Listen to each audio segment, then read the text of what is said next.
Guys দেখো আমাদের পেঁপে গাছে কত বড় বড় পেঁপে ধরছে মাশাআল্লাহ, দেখতেই পারছো। তো আজকে আমি এখান থেকে দুটো পেঁপে নিয়ে আমি গরুর গোস্ত দিয়ে রান্না করব। তো চলো আজকে আমি রান্না করবো পেঁপে দিয়ে গরুর গোস্ত। তো আমার সাথে থাকো, দেখতে থাকো।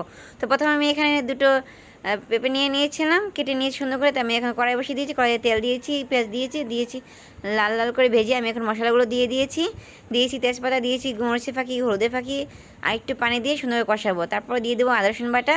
তো আমি এটাকে ভালো করে কষিয়ে আমার দিয়ে দেবো গরুর গোস্ত। তো আমার কষানো হয়ে গেছে, আমি এখন দিয়ে দেবো গরুর গোস্ত। জানবে কি, বিশেষ করে এইভাবে যদি তোমরা একবার রান্না করো, মানে কী বলবো, তোমাদের তো একদম নানির কথা মনে পড়বে, মানে এত মজা হয়। আর ভাত তো খাবেই 2 থাল।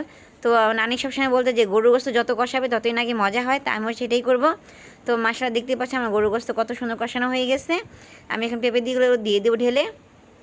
তো জানবে এটা লাইক, এটা কমেন্টে শেয়ার করে দেবো, আর অবশ্যই কমেন্টে বলবা যে আমার রান্না কেমন হয়েছে। আর অবশ্যই এটা লাইক, এটা সাবস্ক্রাইব করে দেবা। তো হয়ে গেছে, আমার কষানো হয়ে গেছে। আমি এখন সুন্দর করে আবার ঢেকে দেবো, ঢেকে দিয়ে সুন্দর করে একটু পানি দিয়ে দিব।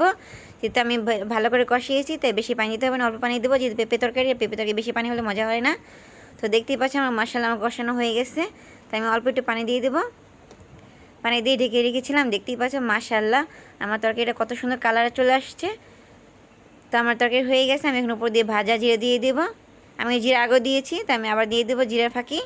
তো দেখো আমি নামিয়ে ফেলেছি মাশাআল্লাহ, আমার ভাত নিয়ে চলে আসলাম। তো জানবে কি, আজকে আমার দেখে নেই। বাই বাই, ভালো থাকবে সবাই, আল্লাহ হাফেজ। আর অবশ্যই আমাকে জানাইবা যে আমার তরকারিটা কেমন হয়েছে। তো আজকে আমাদের বাই বাই।